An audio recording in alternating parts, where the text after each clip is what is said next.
bit. Boy, the mockingbirds just get out here and think this is the best thing in the world.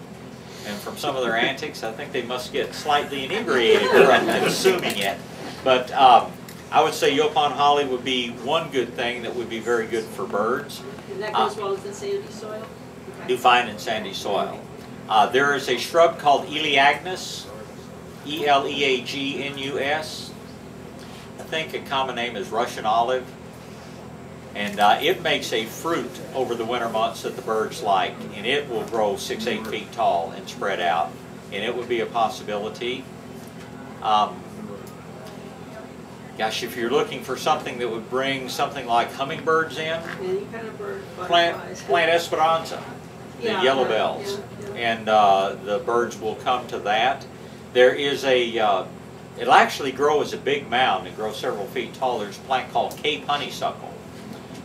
Most folks are familiar with the orange form. Now there's a pure red form, and it loves sandy soils. You see it all over the valley, and the hummingbirds will love you for planting that.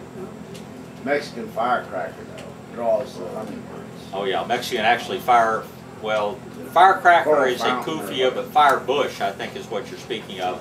Hummingbirds love that, and then it makes an edible fruit later in the fall. Not going to get this little one that you have right here that has almost leafless. Yeah, now that is called Russellia, but that's not going to get as tall as what she's thinking of. But yeah, the firecracker plant Russellia, you want something the hummingbirds love, plant that. Russellia. And firecracker plant's a common name on it. Yes, sir.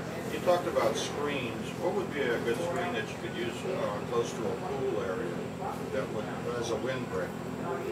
Not as much as a screen, but more of a windbreak. If you want a shrub, I'd say that the xylosma would be a good choice. If you want to put up a trellis of any sort, and by the way, trellises can be, very decorative. Patrick brought this one back because it's relatively lightweight. But, there are things that are two-dimensional like this, and there are three-dimensional things that you can grow a vine on.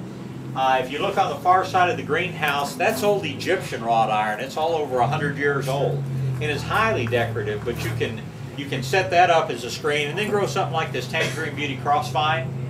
Will be a good windbreak. It's thick enough to really do the job. Or Confederate Jasmine, I would say, it's the other one that's going to be thick enough to really cut down on wind. What is that plant called? Name? Tangerine? This is Tangerine Beauty crossvine. Botanically, it's called Bignonia. Blooms up a storm in the spring and then scatters a few flowers through the rest of the growing season. I have some of that, and it's interesting because I put it up on my back fence, and it grew so big it grew over to the neighbor's side. We didn't like that, so we cut it down. Well, I had put up at the time I did not have a fence around, so I put up like a screen in front of it to keep the deer from coming and nibbling on it. Well, once he cut that, it kind of draped down, and now it looks like a waterfall. It's really pretty. I'll bet it is. I'll bet it is. This is a very good plant. Yes, ma'am. Similar to that, my next door neighbor has a vine that's very vigorous, and it pops up little babies all over my backyard, and it's like hanging over the fence. What color are the flowers? Orange. Yeah, that's trumpet vine. Yes, yes. People Is there move. anything legal I can do to keep her from ruining my backyard? You would have to dig a trench, and you only have to go about 6 inches deep, but you'd have to put a barrier along there. Could be concrete, could be sheet metal, could be whatever, but you've got to create, just like stopping bamboo, you've got to create a physical barrier. Metal? And so I could like dig a trench 6 inches deep? Galvanized metal, get it from a roofing company. It'll be sharp edged if you can find something that has one edge rolled. Oh no. Oh, okay. No. But it'll keep it from coming into your yard. Well, what if it's already in my yard? Then you're going to have to pull it up. You're going to have to wait till the next rain. You're going to have to get out there and get hold of it, and you're going to pull it up even if it, pulls a root halfway across your yard. There's no other way to do it. I'm sorry. People move to get away from that stuff. On the other hand, if you have a neighbor you really don't like that you wish they would move away, you plant it in your yard and put your barrier here so that it doesn't come into your yard. It moves. I didn't say that, but it's a pretty good way to run off distasteful people, in my opinion. Kind of like bamboo, you can do the same thing. Other question? Yes, sir. You said something about Chinese pistache being obnoxious. I wouldn't call it obnoxious, but only probably 1 out of 20 that were planted are still alive. They have a number of problems as far as diseases. They're also very brittle in an exposed area. Many of them, first big windstorm, split and wound up in several pieces on the ground. If you've got the right place for it, they're beautiful. Wonderful fall color. When they produce berries, they're quite showy.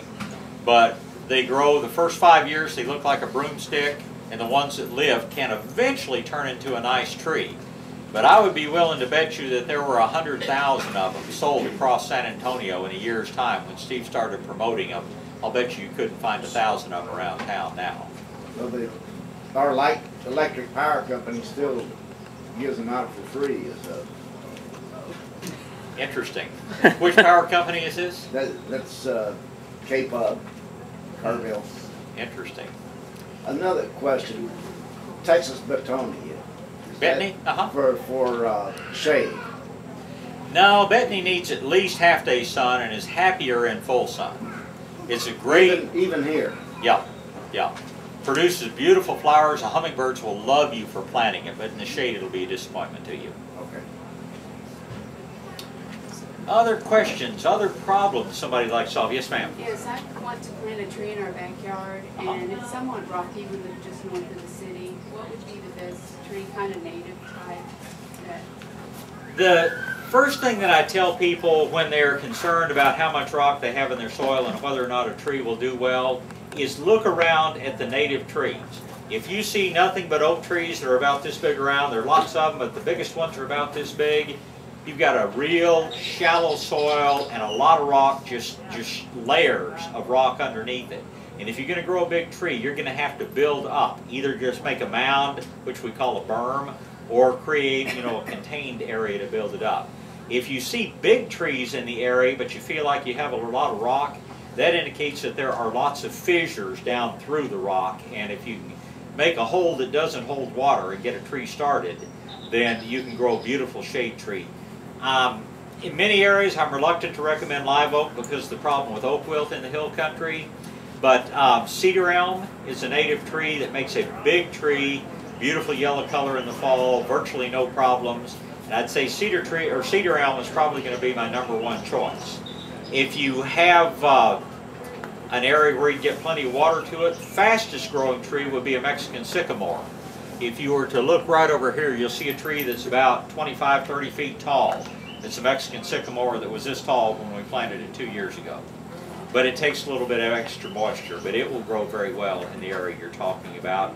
Other choices would be Monterey oak, it could be bur oak. Neither one of those grows quite as quickly as cedar elm does. There's some native hill country trees like the escarpment cherry is beautiful, but I don't know where you'll buy one. But I'll tell you, probably my first choice would probably be cedar elm. Okay, thank you. Certainly. Yes, sir. You have a Sierra oak that just doesn't look very good. Is that just not a good tree? Or it's a variety of red oak. Where do you guys live? Yeah, it's one of the trees that would be a little bit happier in heavier soils north and west. I don't think the Sierra red oak is going to really do very well for you down there. If you're looking for a red oak, you're actually in an area that Shumard would probably do pretty well. I'll never recommend Shumard for San Antonio or points northwest, but in China Grove, Shumard probably do just fine for you. But remember, red oaks are very susceptible to oak wilt, and if that ever becomes a problem, your tree will die in 2 weeks, and there's no way to stop it.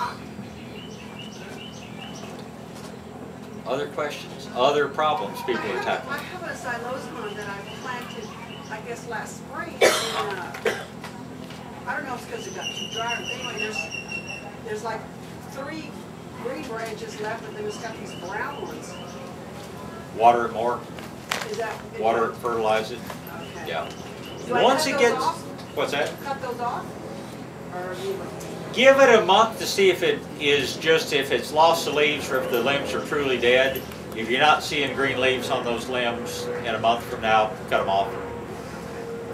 Yeah. Yeah. I think that's what it There's an awful lot of material. A lot of folks are going to come to the realization over the next months that their grass is dead. Because there are unfortunately a lot of people around that think, oh, it goes dormant, you don't have to water in the winter months. It's permanently dormant now.